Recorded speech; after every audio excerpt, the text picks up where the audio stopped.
Good evening बच्चों। आज मैं आपको हिंदी आंचल की पाठ 16 एक पौधे की समुद्र यात्रा पाठ को पढ़ाऊंगी और इसमें ही आपकी एक्सरसाइज कराऊंगी और बीच बीच में आपसे प्रश्न पूछूंगी जिसका आंसर आपको कमेंट बॉक्स में देना है। अब चलती हूँ। आज से लगभग 2200 वर्ष पुरानी बात है। तब न हवाई जहाज थे न रेल। समुद्र भी पार करना पड़ता तो बड़ी बड़ी नौकाओं से। लोग या तो पैदल यात्रा करते थे या पालकियों में। कुछ लोग घोड़े पर तो कुछ हाथियों पर सवार होकर यात्रा करते थे। उस समय मगध साम्राज्य में सम्राट अशोक राज करते थे। उन्होंने अपने राज्य की सीमा पर स्थित छोटे से राज्य कलिंग को राज्य में मिलाने के लिए उस पर चढ़ाई की। घमासान युद्ध हुआ। इस लड़ाई में 1 लाख से अधिक लोग मौत के घाट उतार दिए गए। 1.5 लाख लोगों को बंदी बनाया गया। अशोक यह नरसंहार देखकर बहुत दुखी हुए। उन्होंने अपनी तलवार तोड़कर नदी में फेंक दी। तब से उस नदी का नाम दया हो गया। नरसंहार का मतलब होता है बेटा खून खराबा, यानी कि युद्ध में जो खून खराबा हुआ था, धन की और जन की हानि हुई थी। उन्हें इतना दुख हुआ था, इतने वो परेशान हुए थे उसे देखकर कि उन्होंने अपने जीवन में कभी भी युद्ध न करने का निर्णय लिया। और जिस तलवार से युद्ध हुआ था, जो तलवारें थी, जो उनके हाथ में तलवार थी, उसे तोड़ी और नदी में फेंक दिया। जिस नदी में तलवार को नदी में फेंकने के कारण उस नदी का नाम दया पड़ गया। इस युद्ध के बाद अशोक के मन में इतना पछतावा हुआ कि वह राजपाट छोड़कर भिक्षु बन गए। राजपाट यानी अपने महल को छोड़कर, अपने राज्य को छोड़कर वे भिखारी बन गए। बताइए बेटा, मगध साम्राज्य में कौन राज करते थे? इसका उत्तर आपको कमेंट बॉक्स में देना है। आगे चलते हैं। राजमुकुट और राजवस्त्र त्याग कर उन्होंने पीत चिंबर पहन लिया। राजमुकुट यानी कि जो सर पे होता है वो मुकुट, और राजवस्त्र यानी कि राजाओं के कपड़े जो थे, उन्होंने उन सबको त्याग दिया, कभी न पहनने का निर्णय लिया और पीले वस्त्र पहन लिए। वह बौद्ध धर्म के अनुयायी बन गए, यानी कि वो बौद्ध धर्म को मानने वाले बन गए। अशोक के पुत्र महेंद्र और पुत्री संघमित्रा दोनों ने भी बौद्ध धर्म को अपना लिया, यानी कि अशोक के साथ साथ उनके दोनों बच्चे, पुत्र और पुत्री ने भी इसी धर्म को, कौन सा धर्म?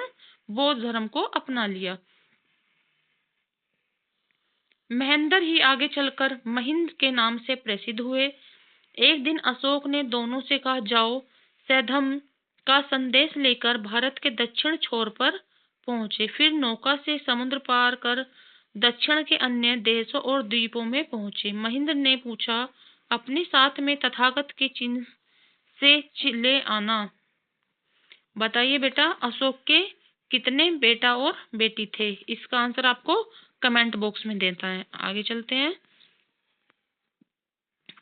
उन दिनों तक महात्मा बुद्ध की मूर्ति की पूजा नहीं होती थी, उनके चिन्ह की पूजा होती थी। चिन्ह यानी कि उनके पैरों के निशान, या भिक्षा पात्र यानी कोई भी बर्तन जिसमें वो भीख मांगते थे, या ऐसी ही कोई अन्य वस्तु हो सकती है, उनके कपड़े हो सकते हैं, या उनका डंडे हो सकते थे, लाठी जिसे वो पकड़ते थे, कुछ भी चिन्ह था। उस समय उनकी मूर्ति नहीं थी।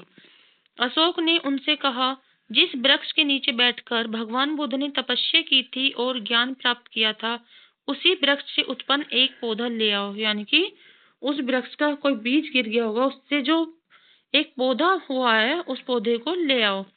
बोधि वृक्ष से उत्पन्न पौधा अपने साथ लेकर महेंद्र दक्षिण की ओर चल दिए। महेंद्र ने कई पर्वत लांगे, लांगे मतलब पार किए, नदियां पार की। अंत में वह हिंदुस्तान के दक्षिणी छोर पर पहुंचे। छोर मतलब किनारे पर। सामने अथाह सागर हिलोर ले रहा था। महेंद्र एक बड़ी नौका में बैठकर आगे चल पड़े। वहां उन्हें बहुत बड़ा द्वीप श्रीलंका मिला। उस समय अनुराधापुर सिंघल यानी कि श्रीलंका, जो पहले सिंघल के नाम से जानते थे, जो अब वो हो गई है श्रीलंका, की राजधानी था। वहां के राजा का नाम था देवानाम प्रिय तीसा। अनुराधापुर से 8 मील दूरी पर मीनताले नामक एक छोटा पहाड़ है।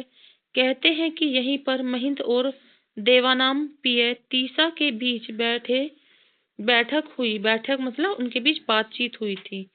महिंद ने लोगों को बौद्ध धर्म के सिद्धांतों का उपदेश दिया। यह श्रीलंका में बौद्ध धर्म की उपस्थिति का उद्घाटन था। महिंद ने सिंघल के राजा को बौद्ध धर्म का अनुयायी बताया। राजा के बौद्ध बनते ही प्रजा भी बौद्ध बन गई। यह मिहिताले आज एक तीर्थ स्थल बन गया है। यहाँ अनेक धार्मिक स्मारक हैं जो वास्तव में महिंद की श्रीलंका में उपस्थिति के स्मारक हैं। तो बताइए बेटा नेक्स्ट क्वेश्चन, अनुराधापुर सिंघल अब किसकी राजधानी है?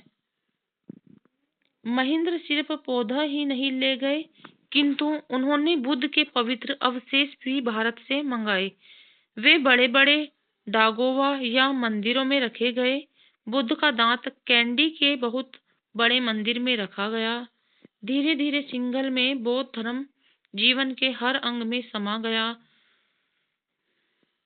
उनके नाटक, नृत्य, चित्र, संगीत, साहित्य, भाषा सब में बुद्ध के उपदेशों की रंगत समाई हुई है। कहते हैं सबसे पहले बुद्ध की मूर्तियां श्रीलंका में बनी। भारत में भी तब तक बुद्ध की मूर्तियां नहीं बनी थी, पर सिंघल के शिल्पकार बड़े कुशल थे। शिल्पकार यानी कि मूर्ति बनाने वाले। जो सिंघल थी राजधानी, उसमें मूर्तियां बहुत अच्छी अच्छी और सुंदर सुंदर बनाई जाती थी। उनकी बनाई हुई बुद्ध की मूर्तियां दूर दूर तक जाती थी। बर्मा, म्यांमार, थाई देश, कंबोज जो अब कंबोडिया के नाम से जाना जाता है, और चीन तक। तो अब बताइए बुद्ध की मूर्ति सबसे पहले कहाँ बनी? इसका उत्तर आपको कमेंट बॉक्स में देना है। आगे चलते हैं। कहते हैं थाई देश का प्रसिद्ध पन्ने का बुद्ध श्रीलंका में बना था। सिंघल में दीवारों पर चित्र बनाने की कला भी बहुत विकसित हुई। सिंहगिरी या श्रीगिरी, गिरी कहते हैं पर्वत के लिए, श्रीगिरिया जैसे ऊंचे पहाड़ पर बने किले के नीचे अनेक चित्र बने हैं। वे अजंता के भित्ति चित्रों की तरह ही विश्वविख्यात हैं। इस तरह से बोधि वृक्ष की एक शाखा ने बड़ा चमत्कार घटित किया। सम्राट अशोक के पुत्र महिंद्र ने वहां एक तरह से भारत के हृदय के एक अंश को ही स्थापित कर दिया। ये इसके रचनाकार है प्रभाकर माचवे। चलते हैं बेटा जांच परख। मगध साम्राज्य में कौन से सम्राट का राज था? अश्विन का, अर्जुन का या अशोक का? किसका था? अशोक का। कलिंग से युद्ध के समय कितने लोगों को बंदी बनाया गया? 1.5 लाख, 1 लाख, 1.25 लाख? कितने लाख? 1.5 लाख। राजा के बौद्ध बनते ही प्रजा ने क्या किया? प्रसन्न हो गई, बौद्ध बन गई, दुखी हो गई। वो भी क्या बन गई थी? बौद्ध बन गई। बोधि वृक्ष की एक शाखा ने क्या घटित किया? चमत्कार, जादू, विकार। यानी क्या घटित किया? चमत्कार। आगे चलते हैं। राजकुमार और राजवस्त्र त्याग कर उन्होंने पीत चिवर पहन लिया। अगला एक है अपने साथ में तथागत के कौन से चिन्ह ले जाऊं? सबसे पहले बुद्ध की मूर्तियां में बनी श्रीलंका। सिंघल में दीवारों पर चित्र बनाने की कला भी बहुत हुई विकसित। अजंता की भित्ति चित्रों की तरह ही है विश्वविख्यात। आगे चलते हैं।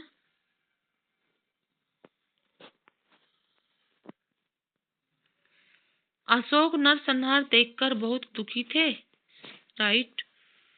नेक्स्ट क्वेश्चन है ना, जिस वृक्ष के नीचे बैठकर भगवान बुद्ध ने तपस्या की थी उससे उत्पन्न पौधा ले जाओ। राइट। अंत में वह ईरान की सीमा पर पहुंचे। रोम। अगला है उस समय अनुराधापुर सिंघल की राजधानी थी। राइट। सबसे पहले बुद्ध की मूर्ति जयपुर में बनी। रोम।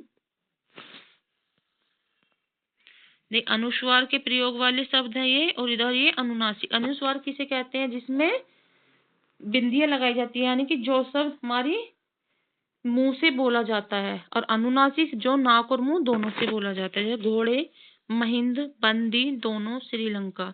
अनुनासिक में मूर्तियां, पहुंचे, जाऊं, दांत, लांगना। आगे चलते हैं। देखिए अब इसके 3 पर्यायवाची। समुद्र को जलदीवी कहते हैं। सागर ब्योधी, नदी को तटनी, सरिता वाहिनी, हाथी को गज, हस्ती कुंजर, घोड़ा अश्व, बाजी सध्व, हृदय को उर, बक्ष हिया, और सम्राट राजा, नृप और राजकुमार।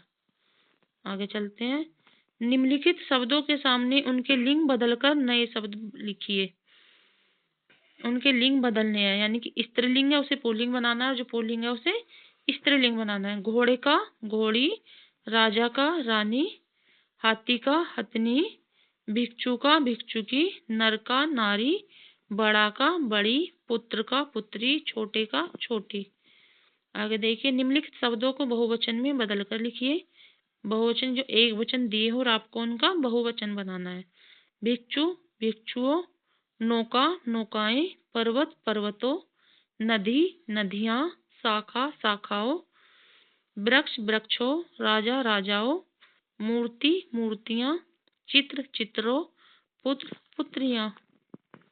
आगे है, पाठ में आए कुछ देश के नाम ढूंढ कर लिखिए, यानी कि जो पाठ में जिन देश का वर्णन किया गया है, जिन देश की चर्चा की गई है, वे नाम यहाँ लिखने हैं। और देख किस देश का नाम चर्चा की गई है। सबसे पहले श्रीलंका, चीन, भारत, म्यांमार, थाई देश और कंबोज।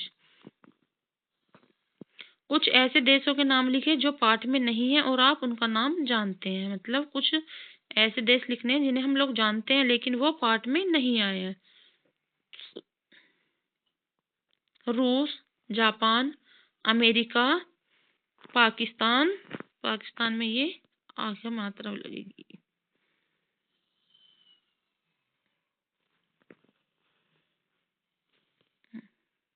ये है पाकिस्तान, भूटान, बांग्लादेश। थैंक यू बच्चे, आज के लिए इतना ही। फिर मिलते हैं नेक्स्ट वीडियो में।